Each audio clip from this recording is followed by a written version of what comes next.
So, ayan po mga kabayan.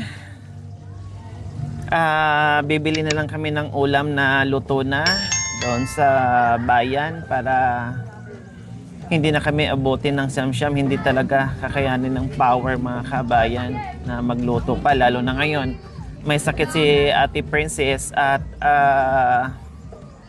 hindi makakilos ng bongga. May sakit, may ubo.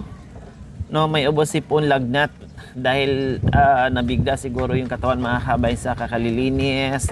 Plus,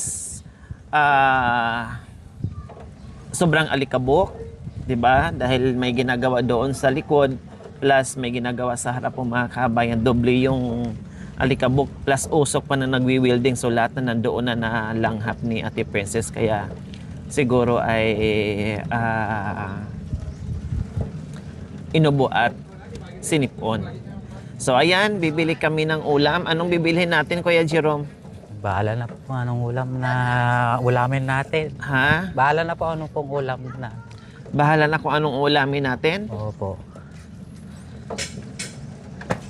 Maglilitsyon manok tayo ulit? Or iba na naman? Iba na naman. Iba na naman. O sige, doon tayo bibili sa ano? Sa... Yung binagbilhan mo? Ay, doon na lang. Oo, 'di ba? Opo, Oo. Tapos tawag nito. Nag-request kasi sila mga kabayan ng ano, ng bulalo. Ang bulalo dapat ano 'yan, umaga, no? Kailangan makabili ka ng karne ng maaga para makauna ka, makabili ka kasi pag tanghali na, syempre wala nang karne. Opo. Wala nang pang bulalo kumbaga. So, bibili na lang kami sa karindere mga kabayan. Hindi ko alam. Bahala na si Jerome kung saan siya bibili. Dahil kahapon, sayang talaga. 520. Tapos isang kainan lang. Kaya ngayon po mga kabayan ay bibili ulit dahil hindi nakayanan. Pre, kamusta? Silata. Kumusta ka daw? Dami mong fans Mas kilala ka pa kaysa sa akin. Bilang kilala. Kuya Jerome. Pa. May tanong ko lang. Kasi laging nababanggit sa akin ni Ate Princess. Ikaw muna ang tanungin ko. Saka ko na lang siya tanungin. Opo. Bakit laging nababanggit na Ate Princess na kapag mayroon akong sinasabi sa kanya or tinuturo sa kanya or kumbaga ginaguide ko siya, bakit lagi yan sinasabi na hindi niya naranasan sa magulang niya na may magturo sa kanya or may magsabi or may mag-guide sa kanya? Bakit? Lumaki ba siya sa magulang niya or hindi? Hindi po. Baka yung si father niya lang po nagpalaki sa kanya at yung mama niya nag-asawa ng iba. Tagal na. So maliit pa lang siya nag-asawa na? Opo. Ay, akala ko, ang pagkakaintindi ko, nung namatay si tatay o yung father niya, saka nag-asawa si nanay. Opo. Hindi pala. Nag-asawa ang nanay niya, matagal na panahon at maliit pa sila? Opo.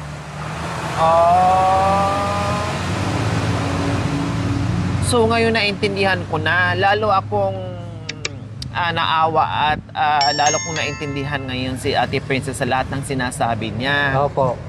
Ang pagkaalam ko talaga, Jerome, is nag-asawa lang ang nanay niya buhat nung namatay ang kanyang father. Hindi pala.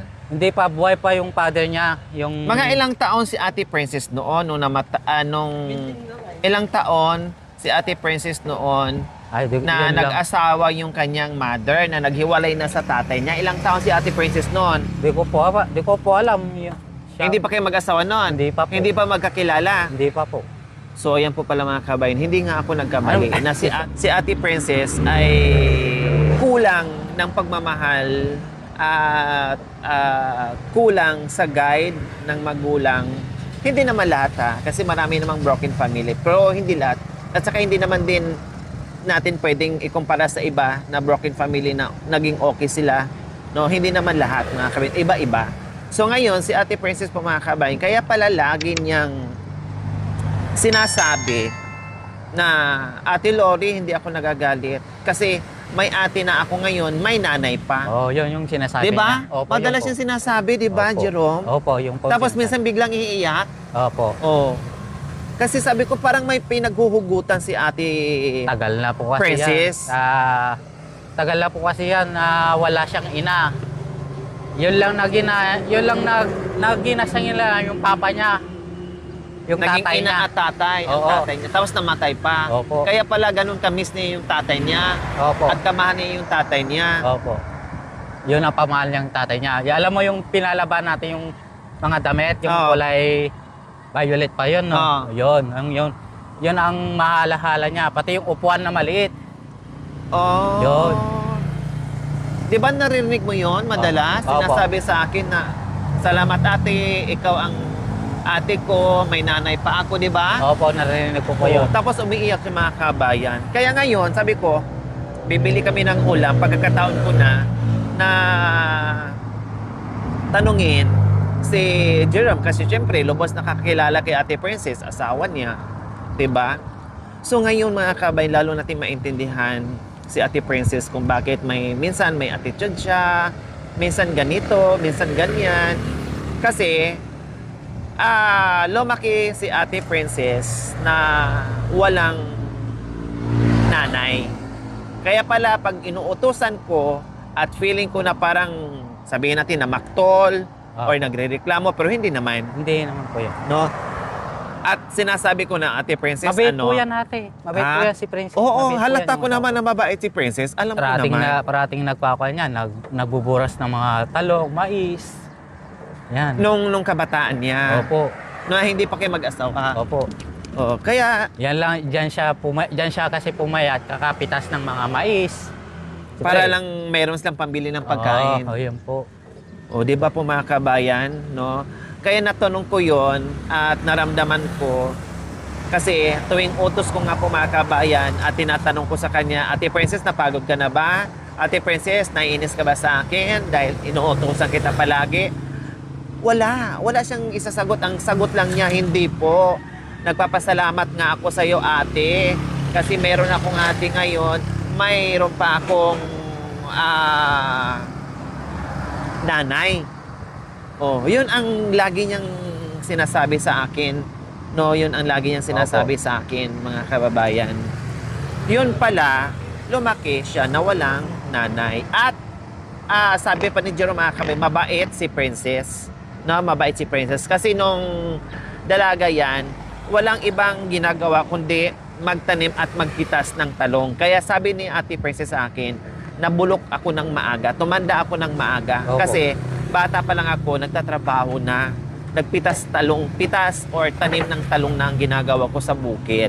Kaya pala po mga kabayan. At yan naman din ang nakikita ni Jerome. Yan naman din nakikita ni Jerome, mga kabayan. Ay ano tayo, doon na lang tayo bili at kuya. Yun may nakita ako doon Ay. sa may sige doon na lang. Para hindi ka na malayo na padyak ayun para maibang naman sa may akasya, para ibang putahe. Opo. So, ngayon po mga kabayan na sinasabi ko po sa inyo at napag-usapan namin at tinatanong namin ni Kuya Jerome. Ngayon lalo nating maintindihan si Kuya Jerome ngayon kung bakit si Princess ay sa tingin nyo ay may attitude pero sadyang natural lang po yun kay Ate Princess na para bang na lang siya, sobrang saya lang po niya mga kabayan dahil sa kumbaga self-esteem. Opo. Nagkakaroon siya ng self-esteem po mga kabayan na experience niya at nangyari ngayon sa buhay niya. 'Di ba? O dito na lang muna tayo bibili. Tingnan nga natin kung anong ulam. O ayan, marami pala Marami dito. po dito. O ayan. O ulam. O may pakbit pa, Jerome, mamili ka na. Oo. Mas marami pala dito.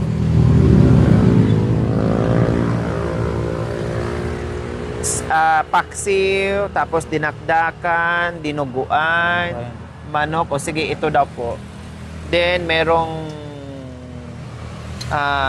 isda. tilapia. Oh, ala, ang sarap ng munggo, oh. Pero Jerome. pwede naman yun, bili yun. Sarap ng munggo, mga kabayan, oh. Wow. Tapos may pakbit din silang ganyan. Dalawa na dito kuya, para yung mga katarabawan. Sige. Yung, Oh, syempre, baka kasama sila. Sabi nilang bulalo, dito na lang Oo. bulalo na natin. Yan na lang yung sabaw. Oo.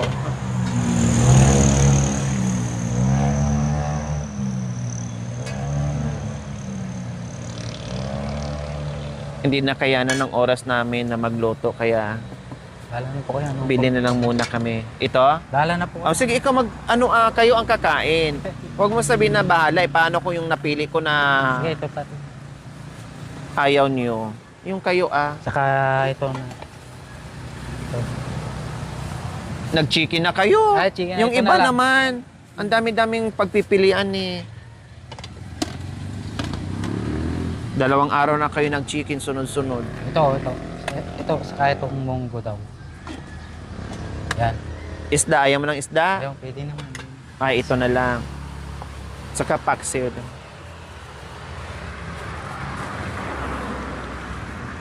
Ako, ang sarap na dinakdakan, mga kabayan. Nong yati sa boyo nong? Well, nagan aja. Dumaklata sa bawal.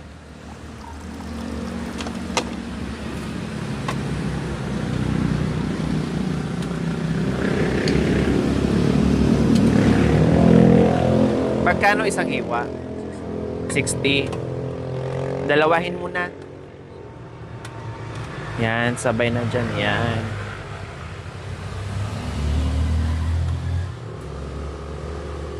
Naglaway ako sa sa paksiw. Asim eh.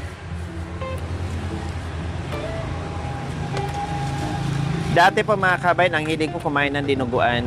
Buhat nung nagka-high blood ako, wala na. Hindi na ako kumakain.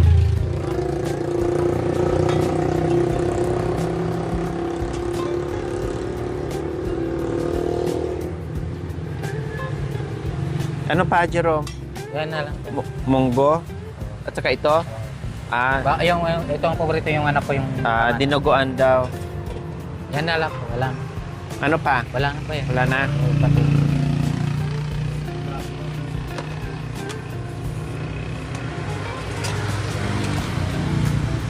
Parang ang sarap ng dinuguan ng mga kabayan. Yung hindi masabaw. May laman, kuya? Laman. Oh, wow. Kaya pala.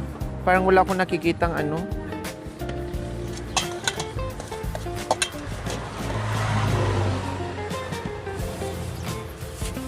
Sakto na yan, Jerome? May balatong na ako yan.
So, ayan po, mga kabayan, nakabili na kami ni Kuya Jerome.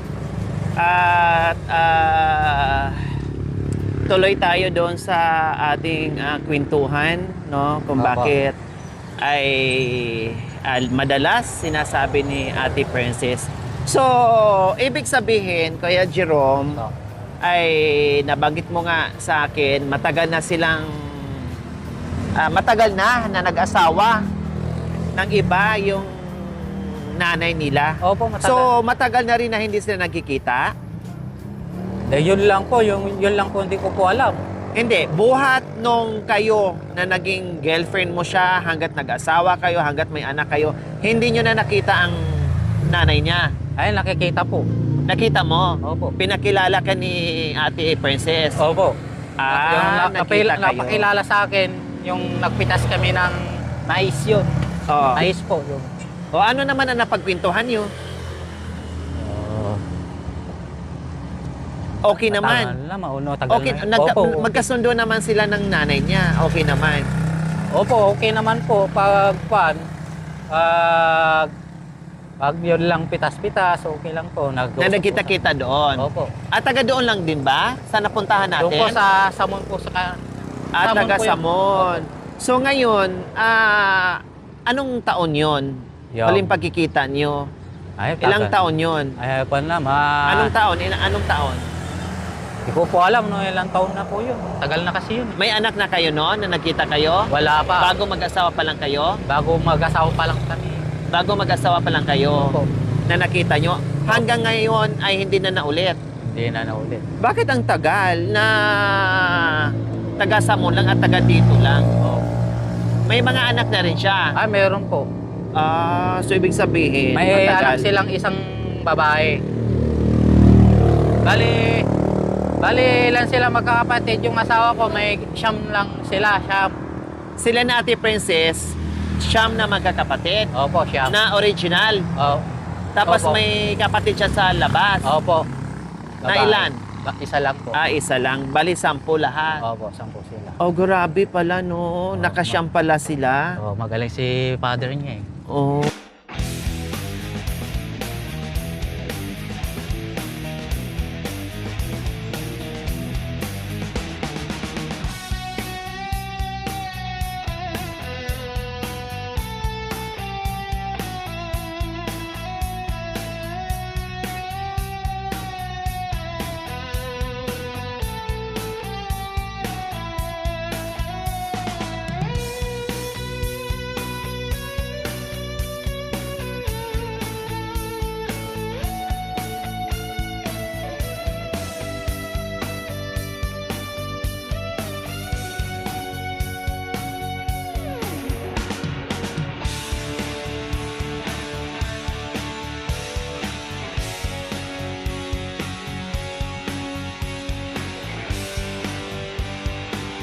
Sabihin, hindi siya nakakapunta dyan sa pamahay? Yung nanay niya? Ay, nakapunta na po. Binisita kayo dyan? Opo, binisita kami po yung buntis. Wala pa kayong anak?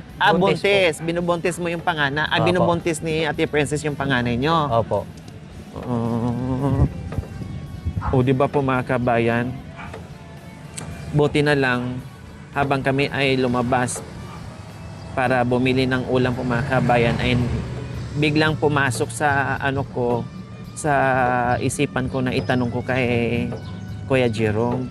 Kasi hindi naman din sinabi sa akin ni Ate Princess na kung ano yung saktong nangyari. Kasi sabi niya sa akin na buong akala ko lang bago nag-asawa ang tatay niya ay namatay na bago nag-asawa ang nanay niya ng iba, namatay na yung father niya. Yung pala, bata pa sila ay nag-asawa na ng iba. Kaya sabi ko lang ni Ate Princess na nagkwento sa akin, okay lang Ate Princess, hindi niya naman maibigay yung kaligayahan ng nanay niyo kung gusto. No, kung gusto. Kasi nga sinasabi, baka mahirapan, baka iiyak rin. Kaya yun na lang ang sabi ko sa kanya, na hindi mo naman maibigay yung gusto ng nanay mo, kaligayahan ng nanay mo, hayaan mo na mag-asawa. Importante, binigay sa inyo yung bahay. Yun lang ang sinagot ko sa kanya, no? Pero naging palaisipan sa akin na lagi niyang sagot sa akin na ate, salamat kasi naging ate kita, naging nanay kita. Ilang beses yan. Kahit si Jerome, nakasaksi na ilang beses yung paulit-ulit sinasabi sa akin ni Ate Princess kasi naramdaman niya yung pagmamahal ko sa kanya. 'Di ba? Kaya nasasabi niya po yun. Ganun pa man, ngayon alam na natin mga kabayan, siguro ay lalo nating maintindihan si Ate Princess sa buhay-buhay nila ngayon. At sabi naman ni Jerome na mabait, mabait na asawa si Princess. Sa katunayan, nung dalaga yan ay walang ibang ginawa kundi magtrabaho sa bukid, magpitas at magtanim ng talong. Yan lang naman ang buhay ni Ate Princess noon mga kabayan bago nakilala ni Jerome. So ikaw naman Jerome, anong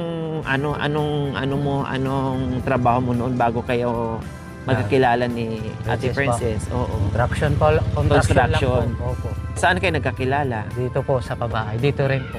Dito, kasi dito rin ang bahay mo. Opo. Saan ba ang mga magulang mo? Nandoon po sa Carmen po. Sa Carmen. May bahay din kayo dito ngayon? Wala na po. Wala na. Bininta nyo na. Bininta na. Tapos bumalik sa Carmen. Oo. Oh. Siyempre, doon po nalagnat doon po nagkasakit si mother ko po. Siyempre, Pero wala- buhay pa ang mga magulang mo. Buhay po po. Yung mother ko lang pong buhay. Yung father ko patay na po. Baliktad kayo ngayon. Opo. Dapat pala ang mag-asawa, yung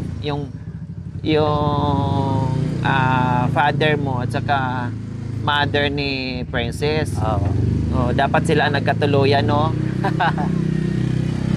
Kumari na, balaip pa, Opo. asawa pa. Opo. O doble. Joke lang. So, yun pala po ang nangyari mga kabayan, no? Kung hindi ko tinanong si Kuya Jerome, hindi po natin alam yung Opo. tunay na nangyari sa buhay ni Ate Princess. So, sana lalo nating maunawaan si Ate Princess at ngayon na nalaman natin, no, lalo natin sang maintindihan Opo. kung ano man nagiging attitude niya. Pero sabi ko nga po, wala naman akong nakitaan na pangit na ugali ni Ate Princess. So far, so good naman. Mabait At yan. kailangan lang talaga niya na guide at pagmamahal at unawa at ituro sa kanya yung mga bagay-bagay na hindi niya naranasan o hindi narinig sa kanyang magulang po mga kabayan. Okay, so ayan po mga kabayan, nakarating na kami. Bye muna. See you next episode po mga kabayan. Thank you for watching mga kabayan. Don't forget, like, share, and subscribe. And please, click the notification bell para updated po kayo sa ating mga videos. Thank you! Bye!